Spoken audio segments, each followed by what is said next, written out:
ഞാൻ പഠിച്ചത് പയ്യന്നൂർ കോളേജിലാണേ. ഏത്? നമ്മളെ തട്ടത്തിൻ മറയത്തിലുള്ള പയ്യന്നൂർ കോളേജ് അതന്നെ. ഞാൻ പഠിക്കുന്ന സമയത്ത് അവിടെ ബികോമിന് ചുറ്റുള്ള സ്കൂളിലെ ബുജികളും പിന്നെ നമ്മൾ കുറച്ച് മാനേജ്മെൻറ്റ് ടീംസും.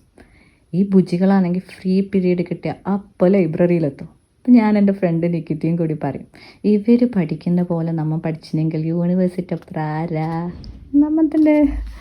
ഇതിപ്പോൾ ഞാൻ എന്തിനാ ഇവിടെ പറയുന്നതെന്നല്ലേ, ഞാൻ എൻ്റെ ഈ ബ്രാൻഡ് സ്റ്റാർട്ട് ചെയ്തത് 2018 ഹസ്ബൻഡ് ഗൾഫിലായതുകൊണ്ട് അടക്കം ഇങ്ങോട്ട് പോകും ഇങ്ങോട്ട്.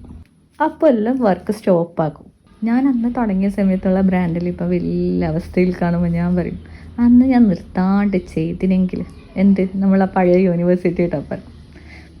പക്ഷേ ഇപ്പോൾ എൻ്റെ മെച്യൂരിറ്റി എന്നോട് പറയും, അവർ പഠിച്ച് ഇവർ ചെയ്ത് ഞാൻ വെറുതെ ഇരുന്നതുകൊണ്ടല്ലേ ഞാൻ എത്താണ്ടെന്നെ.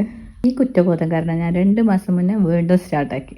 മുക്കിലും മൂലയിലും ബോട്ടേക്ക് ഉണ്ടാകുമ്പോൾ ആരാ ഇപ്പം എനിക്ക് ഓർഡർ തരാനെന്നായിരുന്നു എൻ്റെ പേടി. അൽഹംദുലില്ലാ 100 കണക്കിന് ഓർഡറൊന്നും ഇല്ലെങ്കിലും ഒരു വർക്ക് കംപ്ലീറ്റ് ചെയ്യുമ്പോൾ നെക്സ്റ്റ് വർക്ക് എന്ന രീതിയിൽ എനിക്ക് ഓർഡർ കിട്ടുന്നുണ്ട്. എന്നെ പോലെ അടച്ചുപൂട്ടിയ ക്ലോത്തിങ് ബ്രാൻഡോ ഫുഡ് വ്ളോഗോ എന്തെങ്കിലും നിങ്ങൾക്ക് ഉണ്ടെങ്കിൽ വെറുതെ ഇരിക്കുന്നതിലും നല്ലതല്ലേ എന്തെങ്കിലും ചെയ്യുന്നത്. Just do it.